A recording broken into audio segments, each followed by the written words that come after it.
নমস্কার বন্ধুরা, দীপকণা কিচেনে আপনাদের স্বাগত। আজ আমি আপনাদের সঙ্গে শেয়ার করব গ্রাম বাংলার একটি বিখ্যাত পদ মাছের মুড়ো দিয়ে কুমড়ো পুঁইশাকের ঘন্ট, যেটা খুব সামান্য উপকরণে কম সময়ে বানিয়ে নেওয়া যায় এবং খেতে হয় অসাধারণ। এর জন্য প্রথমেই মাছের মুড়োগুলোতে লবণ ও হলুদ মাখিয়ে ভালো করে ভাজতে দিতে হবে। আর এমনভাবেই মাছের মুড়োগুলো ভেজে নিতে হবে যেন মাছের আঁশটে গন্ধ না থাকে।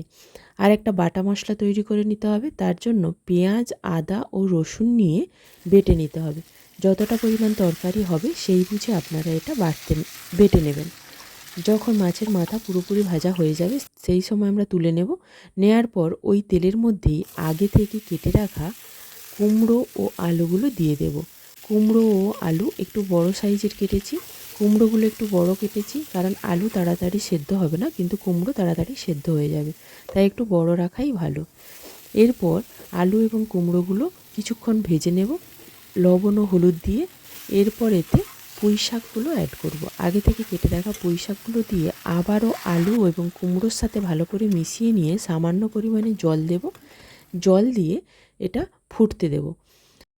কিছুক্ষণ বেশি সময় ধরে ফোটাবো যেন আলু এবং কুমড়ো মোটামুটি এখানেই 90% সেদ্ধ হয়ে যায়। যখন এই রকমভাবে সেদ্ধ হয়ে যাবে দেখে নেবেন, একটা আলু এবং কুমড়ো কেটে দেখে নেবেন, সেই সময় নাবিয়ে নেব। নাবিয়ে নেওয়ার পর কড়াইতে তেল দিয়ে বাটা মশলাটা দিয়ে দেব। বাটা মশলাটা দিয়ে ভালো করে ভেজে নেব। যখন আদা রসুনের কাঁচা গন্ধ চলে যাবে সেই সময় আমরা গুঁড়ো মশলাগুলো অ্যাড করব। খুব কম উপকরণেই রান্নাটা হবে, তার জন্য আমরা রেগুলার গুঁড়ো মশলা যেগুলো দিই সেটাই অ্যাড করব। লঙ্কা গুঁড়ো, হলুদ গুঁড়ো এবং জিরে গুঁড়ো দিয়ে ভালো করে মশলাটা আবারও কষিয়ে নেব।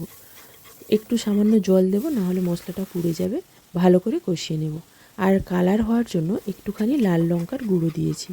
এরপর সামান্য জল দিয়ে ঢাকা দিয়ে মশলাটা ভালো করে মজতে দেব।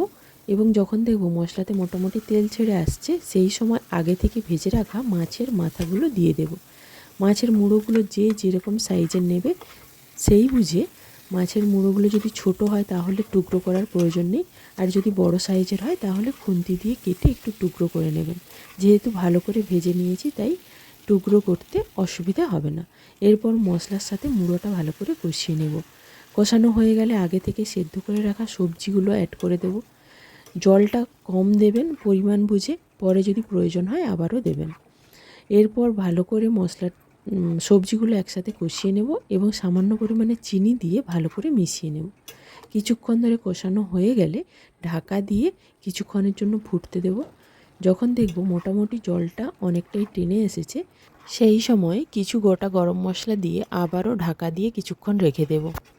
এরপর ঢাকনা খুলে ভালো করে মিশিয়ে নিয়ে যখন দেখব জলটা টেনে এসেছে, এরপর আমরা এটা নাবিয়ে নেব। নাবিয়ে নিয়ে গরম ভাতের সাথে পরিবেশন করব। দেখবেন অসাধারণ খেতে হয়, খেতে দুর্দান্ত।